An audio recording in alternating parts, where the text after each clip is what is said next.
Hello. Thanks for tuning in to another segment of Breaking the Cycle.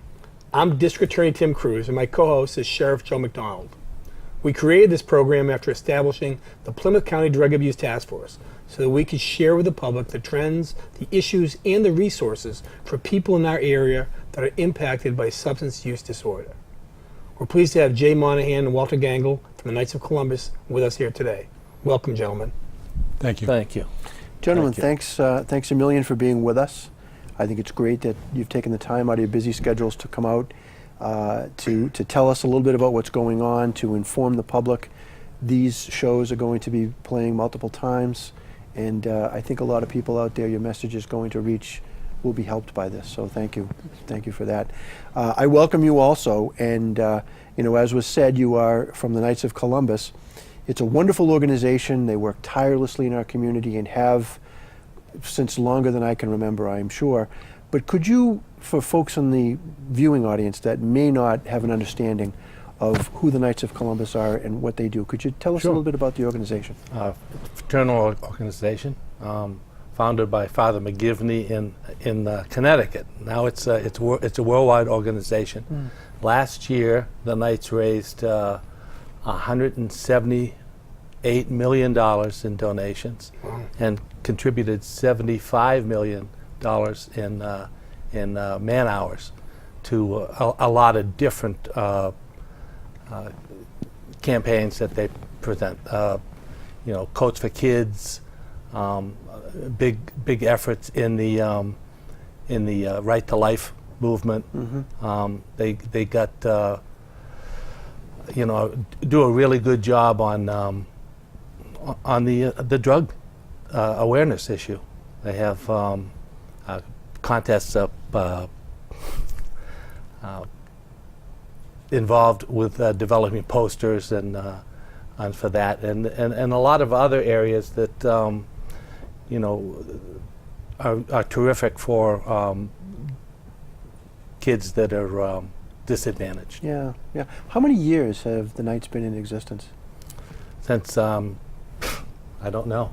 I wish I could tell you. Yeah, I got a mental block. 1840 or something. 1840. I was going to say I'm certain it was over 100 years. Yeah, formed originally to protect women and children whose breadwinners, husbands, never came home, and it started with providing charity to them, and then they developed a very big insurance program to support them. So it's a pretty malleable organization. In other words, whatever the needs of the community is, right? They can change and shift. And what can we do to help with this problem that may or may not have come out of nowhere? And each council is independent, really, but they have an opportunity. If you're heavily into the Right to Life movement, you can concentrate a lot of time and your efforts in fundraising on that. We just finished in Duxbury. We just finished a blood drive with the Kraft Blood Center. We got the equivalent of about $20,000 worth of blood that was donated from people of all faiths right in Duxbury. Well, that's great. And now, obviously, you are also involved in the biggest scourge that we're dealing with right now, not just in Plymouth County, but also in Massachusetts, New England, and across our country, which is the opioid epidemic, which has touched everyone. Everybody knows somebody that's been touched by this terrible problem. And Walter, maybe you can tell us how you got involved in what we're doing right now as pertains to the opiate scourge. Sure. The Duxbury Council of the Knights of Columbus were formed basically to help support the wife and child of a Duxbury resident who was killed in Afghanistan in the line of service, and that was a big accomplishment. Took them several years to raise all the money so they set that aside, and then the Grand Knight at the time, as prior to Jay, said. John Murphy said, look, we need another big challenge, and he couldn't think of anything more bigger than this opioid crisis that we've had. Everyone's been touched. Virtually everybody knows somebody or a family member suffering from the opioid crisis. So we didn't know what to do at the first time, how we could help in this situation. So, as the Knights do, began to pray. And Jay has the St. Jude prayer card we developed, and to pray for everybody that is affected by addiction. Not just the people with substance abuse, but their families who suffer terribly, and it's a lot of shame, and they don't want to come forward. The police that are on the front lines that are dealing with this, and it's just a tremendous increase in demand on them, and how they change in how they're policing and going and being proactive about trying to bring people into treatment. The EMS, the people who treat the folks, the Gosnolds of the world. Then we had a couple of masses that we had special speakers, several masses where we had speakers come in to talk to the parishioners about these issues, and how they one was a recovered person in recovery, they say. She's been long-term recovery, but just wonderful about how she got through and ultimately, the thing that we remarked upon was she said she needed to get her body right, get cured of this addiction, get her mind right. And it wasn't, she kept going back and failing and going back, and she said it wasn't until she got her soul right that she really recovered, had been able to stay in recovery. And so that was very touching. And another time, the people from Gosnold came and talked about how we as a community need to support those families and make them feel, there's a lot of shame they feel, and if someone has cancer or broken leg or whatever, people will bring them meals and support them, and we need to do the same sort of thing in these other situations. So we're just finalizing a dinner we're going to have in October. We don't have the date yet. It's going to be pasta dinner for people who are affected by drug use, and it could be someone in recovery or a family member. And it'll be at our church, and we're hoping to get a couple hundred people to share. Excellent. Your church in Duxbury? Yeah. Yeah. Yeah, Holy Family. Yeah, and it's something that I think people associate with certain geographical areas and not with others. And I think it's great and important that you come here from Duxbury to remind us that these issues cut across all social and socioeconomic lines and affect every community that we have, not just here in Plymouth County, but everywhere. And I want to commend you and your colleagues in the Knights of Columbus for taking on this challenge, because it is a huge challenge, something that certainly no one can battle alone.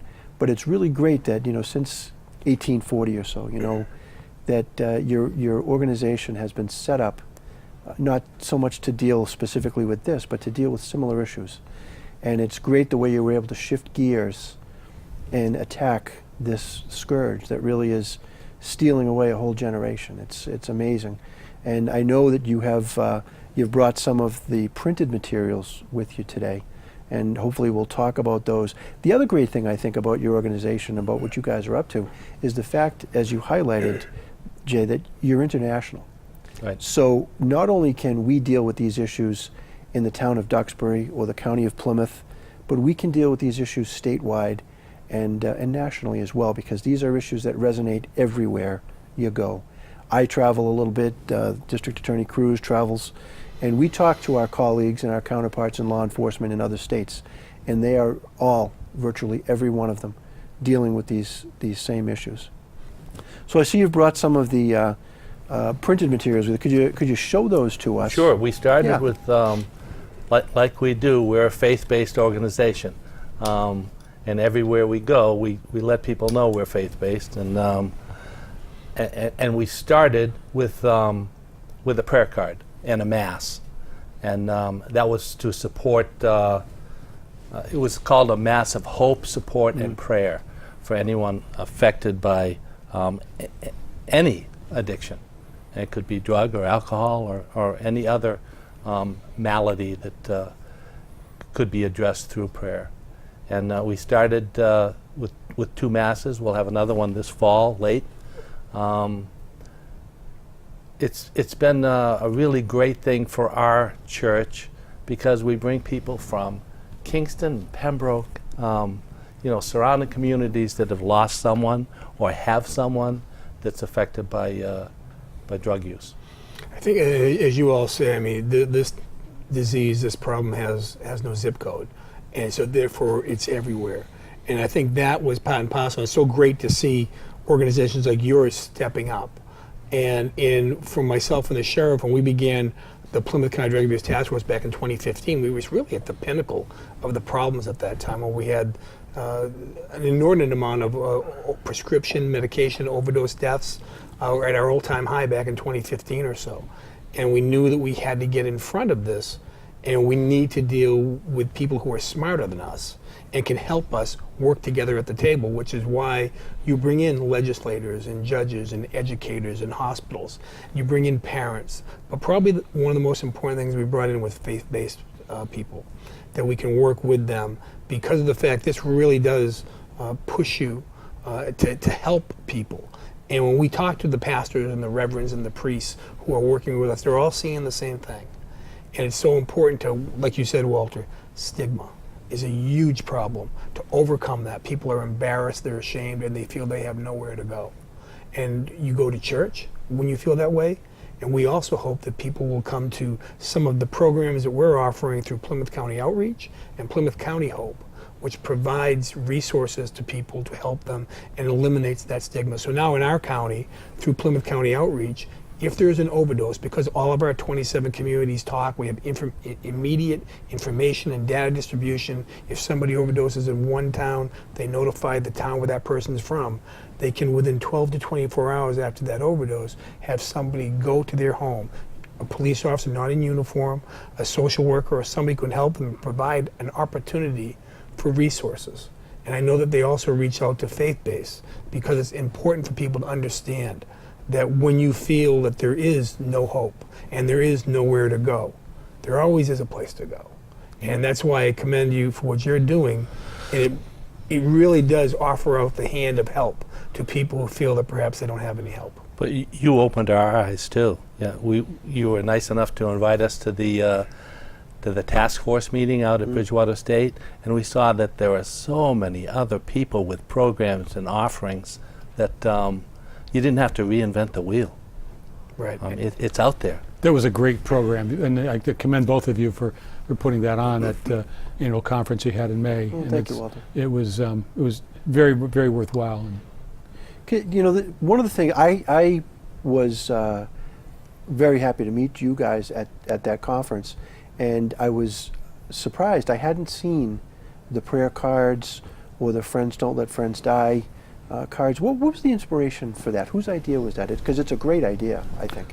Well, after the former Grand Knight John Murphy got us involved in this, and several, John and Neil Doherty and I and some others from the Knights joined with Duxbury Facts.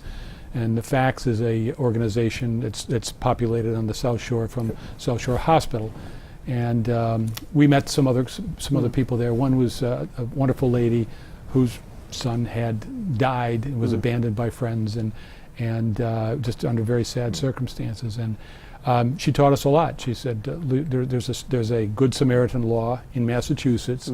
It says if you call for help, call 911 for help, and you can't be prosecuted for drug abuse or possession in those circumstances. And the friends, the kids are afraid of being prosecuted, getting in trouble, and they don't know about the law that's been out there.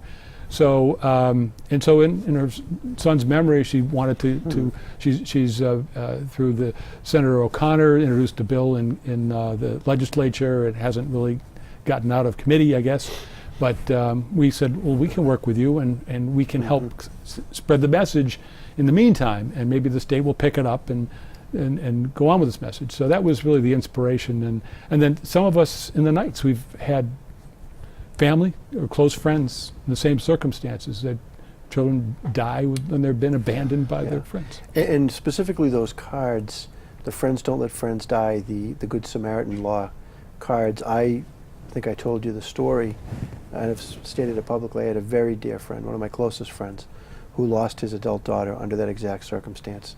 She likely could have and would have been saved, but for the fact that the people who were using drugs with her, rather than calling 911, fled the scene. Yeah, that's so tragic. Fled the scene. So I was so moved when I saw you guys at the conference, and so happy to see that somebody was dealing with it this way and getting the word out there. Well, there isn't a hard statistic, but all the discussion about the statistics of people being abandoned, they say it could be as much as 10 or 20% of the overdose population. Well, we're talking about 6,000 to 12,000 lives that people abandon. And sometimes because they just don't know, and the card covers symptoms and what you're going to see with an overdose and how to react to it. Would you hold it up, Jay, so that people can see what it looks like and maybe can look at them? These are the cards, and they're made to fit in your wallet. Yes. Or your phone case, and they're on both sides. Overdose symptoms on one, and then what to do. Call 911 and an overdose. But it's also talks about Thank you. about the law, because a lot of kids or young people are afraid that they're going to be arrested if they stay and help a friend. Right. You know. And that's why it's important to make people aware of the fact of what that is. Because right now, even though we have seen over the course of the last couple of years in Plymouth County, the numbers of our fatal opiate overdoses has gone down slightly. But what we continue to see is a significant increase in the non-fatal opiate overdoses. And that's, there's a prevalence of Narcan that is out there that's saving people's lives. But people should understand that if somebody does, unfortunately, overdose, that they will not be prosecuted for possession or for being present if they make the call to save that person. Really, at the end of the day, that's really what we're trying to do. We're trying to save the people that we can save and help the people that we can help, while at the same time we're trying to educate kids at a younger age to stay away from the stuff to begin with.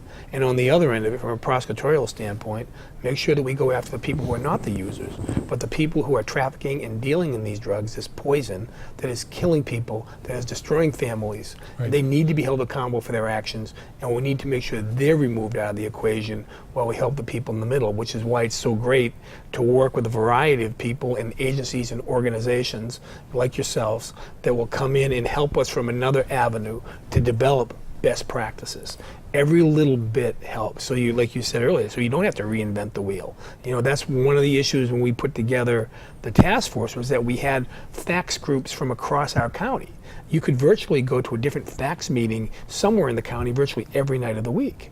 And so doesn't it make more sense to get the good people involved in that, keep them going, but also invite them to things that we're doing and share the information that we get from the litany of groups and agencies that are there to try to provide the help that we can help at all levels. Right. And no, go ahead, Jay. And that's how Walter really got the card started, and he's got it produced in multiple languages now, and from there we went to a bookmark, and I think the bookmark is an excellent idea, because it's so handy. I read a lot, and I'm always looking for a bookmark. Yeah. And I think it's a great way to do it. I appreciate that. Thank you. Then from the bookmark, since we're in the schools, we went into a poster that's basically, a large poster. We laminate them that can go up with both sides of the card or one side of the bookmark. That can be put in locations where kids hang out or they queue up at a lunch line, or to go into a classroom or something, Sure. where they can read it and think about it. You see it enough, and it's going to kind of have an impact. Yeah. Out of curiosity, what's been the geographical distribution of the cards?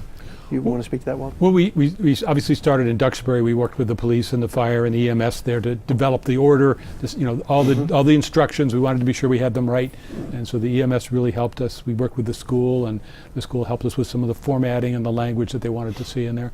So, but then we got involved with the police in Plymouth and East Bridgewater.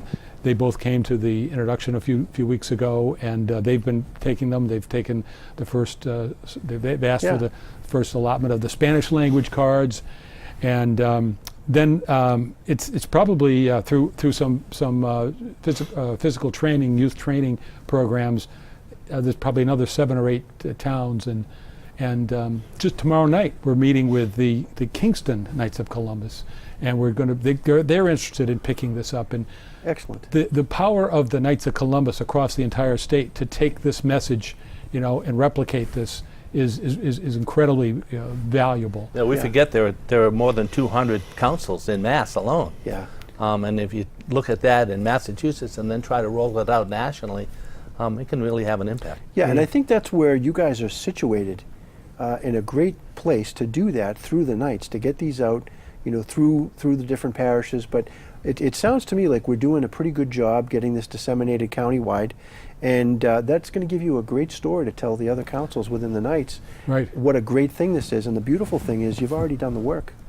All they need to do is get them reproduced. And I do know, hopefully we're printing these up in our print shop, are we? You've done a nice Yeah. job on those. Excellent. I had to print these off my computer because the ones you gave us went out already. Oh, so we need more. Yeah. Yeah. So we're And this is great. People don't necessarily realize that we do have a full-service print shop at the correctional facility, and for public purposes, for charities and things, and especially something as worthy as this. Sure. We can offer discounted printing for that. That's and very you know what? helpful. And the other nice thing about this is, as this is, and it's the inmates that print these cards.